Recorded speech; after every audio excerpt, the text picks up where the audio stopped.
სახელთა მამისათა და ძისათა და სულისწმინდისათა. ტრადიციულად თქვენ იცით რომ დიდი მარხვის წინ კვირას ეწოდება საშინელი სამჟავრო ახსენება. ამიტომაც უშინ იყო დღე მიცვალთა მოხსენების სანამ სამჟავრო წარდგებით ჩვენ წინაპრებთან ერთობაში ვიყოთ ერთად წარდგეთ იქ სამჟავროზე მაგრამ ეტყობა საშინელი სამჟავრო და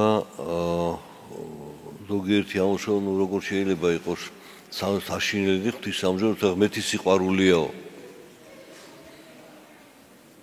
ხოდა საქმეც ამაშია რომ ღმერთის სიყვარულის ფონზე განიხილება ჩვენი უსიყვარულობა მის სიყვარულის ფონზე განიხილება ჩვენი სიძულვილი მის სიყვარულის ფონზე გამოჩნდება ჩვენი ანგარება ვეცეს მოყვარება შური და უამრავი სხვა რამ როგორც ქათქათა თეთრზე გამოჩნდება ჩვენი ლაქები აი ესე სამშინელია რომ ჩვენ თავს დავინახავთ როგორც ვართ ღვთის წინაშე ეს არის საშინელი თორე ღმერთი სიყვარული ის არ იცლება მაგრამ უფალი გვადებს საზომს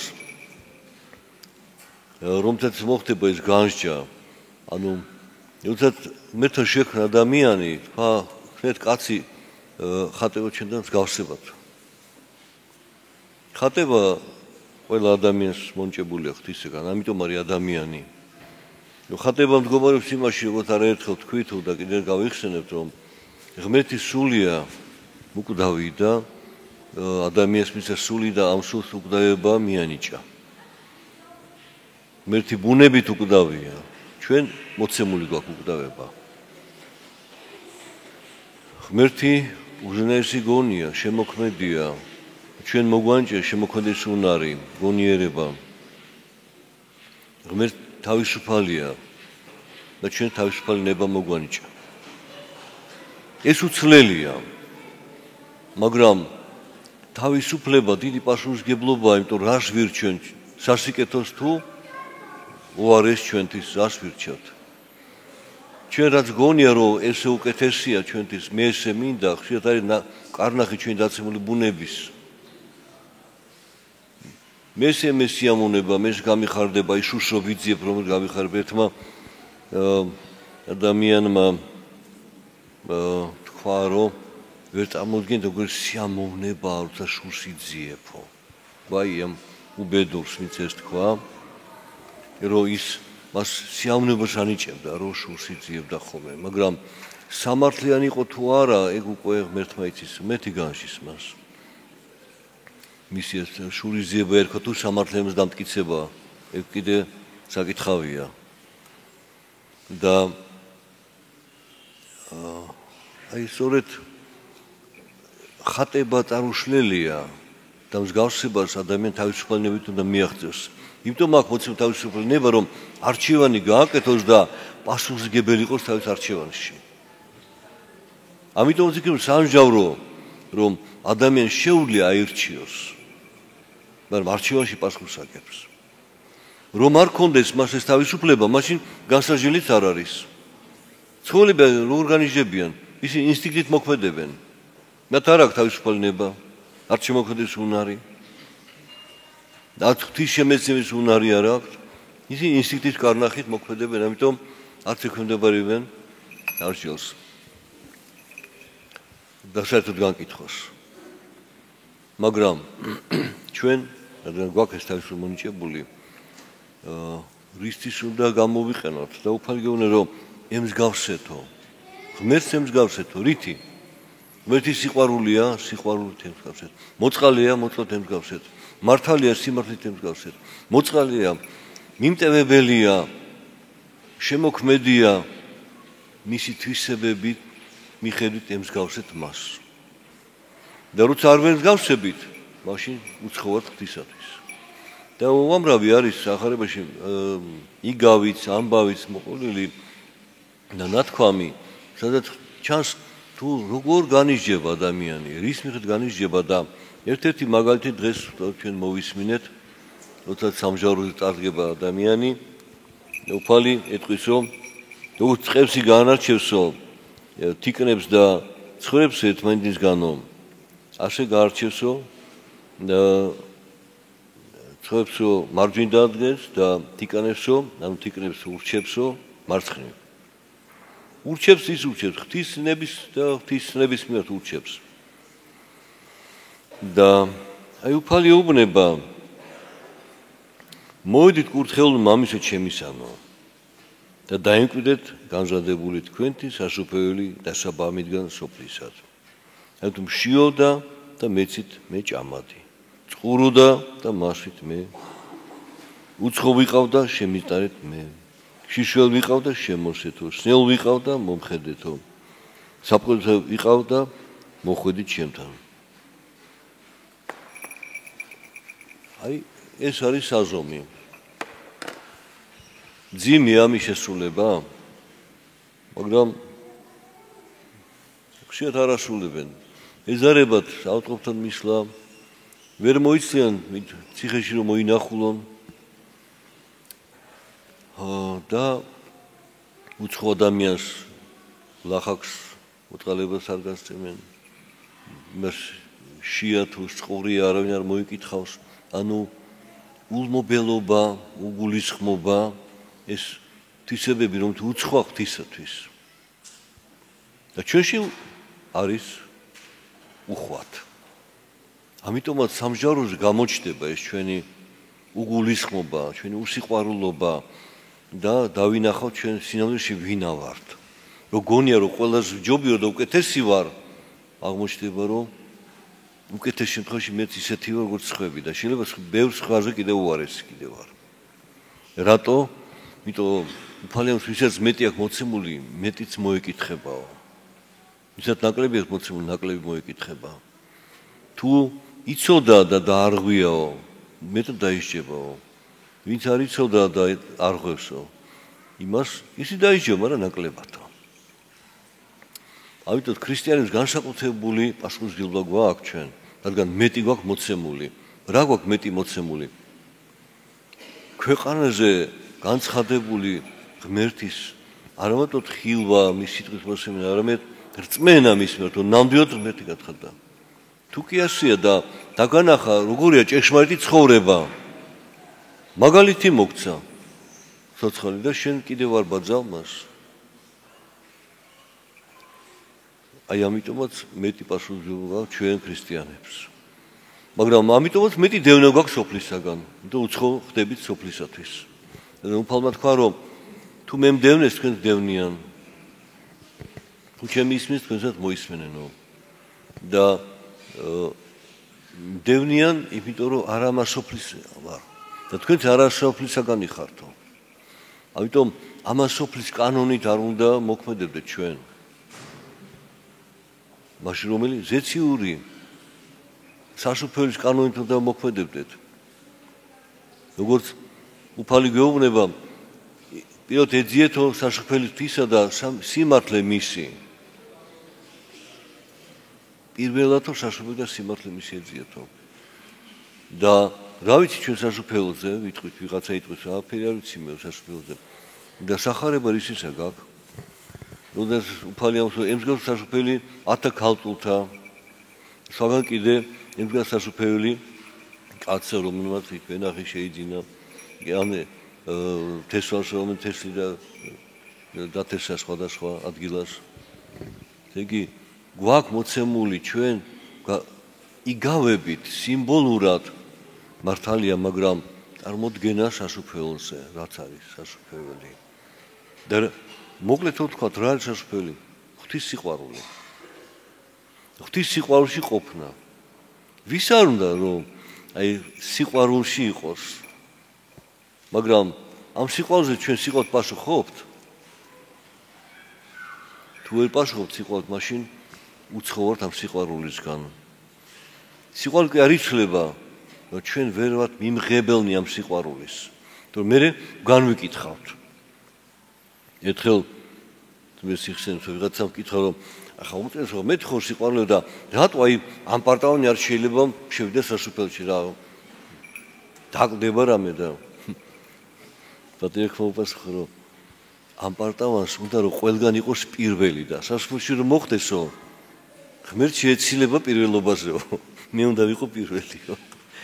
ესეთი უკვე იყო ერთი ანგელოსი და დაეცა. სულ ამიტომ მოინდომა პირველობა. ასე რომ ჟავრი, სამსჯავრო სამართლიანია. ღვთისა და კიდევ საშინელი, იმიტომ რომ ჩვენ გამოვჩნდებით ღვთის სიყვარულის ფონზე. ჩვენთვის არის საშინელი. თორე ღმერთი არ იცვლება. და აი გვაძლევს ამ მოგცა ეს საზომი, ხო? შიშველი შემოსეთ, შიეს აჭამეთ, წყურვას მიეწოდეთ, სეული მოიკითხეთ, უცხო შეიწყარეთ, პატიმარი მოინახულეთ. ანუ იყავით მოწყალენი. მიუკერძოებლად არ ამბობს რომ ვისაც იცნობ იმას დაეხმარე და ვისაც არ იცნობ ის შემთხვევით უცხოა. ან აი რაღაცა ნაწყენი ხარ იმაზე და იმას რომ გაუჭირდება, ამიტომ არ დავეხმარები, რაღაცა ნაწყენი ვარ. არა, უფალი ამას არ გეუბნება. უფალი ამას პირიქით, მზე მამისა ჩემისა უნათებს მართლსა და ცრულსაც და წვიმა მისი აწვიმსო მართლსა და ცრულსაცო. ანუ მიუკერძოებლობა სიყვარულისა ეს არის ღმერთში თავარი. ანუ თქვენგანაც ელოდება მიუკერძოებულ სიყვარულს უფალი. არ გავარჩიოთ ის წარმართია, ათეისტია, უცხოა, ვინ არის შორეულია, უცნობია, ადამიანია. ღვთის ხატად შექმნილი ადამიანია. აქედან დავიწყოთ დამოკიდებულება. ჩემ წინაშე ის ღვთის ხატება დგას. ისეთი როგორც მე ვარ. და როგორც ჩემთანს მივაგებ, ისე მინდა მივაგო მას. უნდა მივაგო და გეუბნებ უფალი რომ ქმედითი სიყვარული არის რომ გაუკეთეთ სხვას, რაც გინდა თქვენ გაგიკეთონ. გინდა რომ უყვარდე? შენ გაეცი სიყვარული. გინდა რომ შეგიწყალონ? შენ შეიწყალე. გინდა რომ გაპატიონ? შენ აპატიე. აი ეს არის საზომი ღვთისა. და ვინც ასრულებს ამას, შესაბამისად ღვთის სიყვარულში იზრდება. ვინც არ ასრულებს, უფრო შორდება უფალს. სხვაგან კიდე მათქარი ამბობს რომ სამსჯავროზე და გამოვიდოდიანო კეთილის მოქმედი აღდგომასა ცხოვრებისასა და ბოროტის მოქმედი აღდგომასა სასჯელისასა. აღდგომას ყველა განიცდის, რადგან ყველას უკდავესული მიანჭა ღმერთმა. მაგრამ გეუბნება კეთილის მოქმედი აღდგომასა ცხოვრებისასა მომავალში უფალთან სასუფეველში იქნება მარადულ ცხოვრებაში. და ბოროტის მოქმედი აღდგომასა სასჯელისასაო. ანუ უცხო იქნება სასუფეველისად. განმარდება სასუფეველიდან. სად იქნება, რა დღეში იქნება? წარმოიდგინეთ, ანუ ღმერთი ნათელია, უცხო ნათლისგან ბნელია. სიკეთეა ღმერთი არაკეთილ მდგომარეობაში და რა სად არის არაკეთილი მდგომარეობა? ღმერთი ხო ყველგან არის და ყველგან სიყვარულია. აი სწორედ საშინელ სამსჯავრო ის არის რომ ჩვენი სინდისი დაგტანჯავს. ღმერთი კი არა, ჩვენივე სინდისი დაგტანჯავს. ხოლო ეხლა თუ ჩვენ ვაჩვენებთ სინდისის ხმას, იქ ვეღარ გააჩვენებ იმას. ის გამხელს შენ, რომ ღვთის სიყვარულის ფონზე გამოჩნდება შენ რაც იყავი, რაც გაკეთებია და ყველაფერს გაგახსენებ შენ. ანუ ჩვენ თვითონვე ვიტანჯავთ ჩვენ თავს და რა უფალი არ ტანჯავს. ეს გვახსოვდეს, ამიტომ ნუ დავაბრალეთ უფალს, რომ მოწყალი არ არის. ან ეჩნუ შევიდანთ, რომ აბა როგორ იქნება თუ სიყვარული მაშინ ყველა უნდა შეიწყალოს. ღმერთი არა მარტო წყალობს ყველას, არამედ ღმერთს ყველას ცხონება უნდა. მისი ნება ეს არის. ჩვენ ხშირად ვამბობთ, რომ აი ღვთის ნება იყო თუ არ იყო და ვიცით რა არის ღვთის ნება. ღვთის ნება არის ყოველთვის ყველგან თქვენი ცხონება. და ყველაფრის საშუალებით თქვენი ცხონება. მაგრამ ჩვენზე დამოკიდებული არჩევანი. ხო არის ხანდახან წარეწამალი, საკურნებელად მოგცემს კეთილ გონიერი ექიმი ამ წამალს გეუბნება განიკურნები და მე რამწარია და გადავაგდებ. განვიკურნები? არა, უფრო დაავადდები. აი ასე არის განსასწრებელი ცხოვრებაში გვევლინება საკურნებელად, განსაწმედელად, აღსაზრდელად, გასამტკიცებლად. თუ ჩვენ ვერ მივიღეთ ეს განსასწრებელი, თუ ვერ დავინახეთ ღვთის ნება რა არის, რომ მე დამდაბდე, თუ ვისწავლო პატიებას ხვების, თუ ჩემ გაჭირებაში, ჩემზე გაჭირებული დავინახო და იმას დავეხმარო, ეს ხო ჩემი გამოცდა არის. მე რას ავირჩევ? ამიტომ განსასწრებით გონივრულად მიიღეთ და ეცადეთ გაიგოთ ამ შემთხვევაში ღვთისნება, კია თქვენ ცხონება, მაგრამ საცხოვნად რა უნდა გააკეთო შენ საცხოვნებლად? აი ეს კითხვები უნდა დაუშვოთ ჩვენ თავს და არა ვგმობთ რომ რა დაგიშავე უფალო, ეს რა გამიკეთე და სად არის შენ სამართალი? დამთავრდა ეს გმობა უკვე. იქ გამოსალს ვეღარ იპოვე შენ ადამიანი.